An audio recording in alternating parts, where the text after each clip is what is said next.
Je sais pas vous, mais moi, ça fait des semaines que je voyais passer ces fameuses céréales mini cookies sur les réseaux. Des vidéos à la chaîne, toutes plus alléchantes les unes que les autres. Et à chaque fois, je me disais, Laura, résiste, tu n'as pas le temps, tu n'as pas la patience. Et puis ce matin, sans prévenir, j'ai craqué. 6 ingrédients, 5 minutes, une pâte parfaite, lisse, fondante, parfumée. Je me suis crue dans une pub de biscuits. Je me suis même dit que ça allait être trop facile. Mais j'avais oublié un petit détail. Il fallait façonner chaque mini cookie un par un. C'est pas du tout ce que je voulais. Là, j'ai senti que je venais de m'embarquer dans une vraie aventure. C'est des cookies comme ça que je veux, tout petit. J'ai sorti la plaque, retroussé mes manches et j'ai commencé à façonner, un par un, des mini cookies de la taille d'une pièce de 10 centimes. Mais vous savez quoi ? Quand je les ai sortis du four, dorés, tout mignons, croustillants sur les bords, j'ai eu les étoiles dans les yeux. J'ai versé un peu de lait frais et là, c'est comme manger un bol de petit bonheur fait maison. Alors oui, j'y ai passé du temps. Oui, j'ai peut-être légèrement perdu patience. Mais est-ce que ça valait le coup ? 100 fois oui. C'est croquant, gourmand, généreux.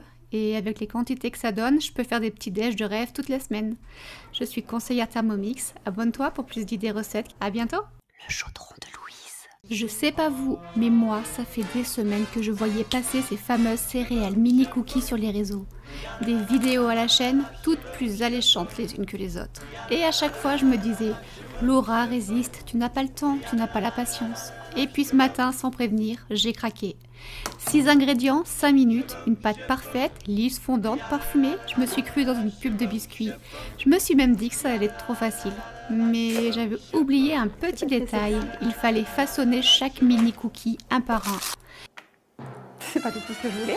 Là, j'ai senti que je venais de m'embarquer dans une vraie aventure. C'est des cookies comme ça que je veux, tout petit. J'ai sorti la plaque, retroussé mes manches et j'ai commencé à façonner, un par un, des mini cookies de la taille d'une pièce de 10 centimes. Mais vous savez quoi ? Quand je les ai sortis du four, dorés, tout mignons, croustillants sur les bords, j'ai eu les étoiles dans les yeux. J'ai versé un peu de lait frais et là, c'est comme manger un bol de petit bonheur fait maison. Alors oui, j'y ai passé du temps. Oui, j'ai peut-être légèrement perdu patience. Mais est-ce que ça valait le coup ? 100 fois oui. C'est croquant, gourmand, généreux. Et avec les quantités que ça donne, je peux faire des petits déj de rêve toutes les semaines. Je suis conseillère Thermomix. Abonne-toi pour plus d'idées recettes. À bientôt. Le chaudron de Louise.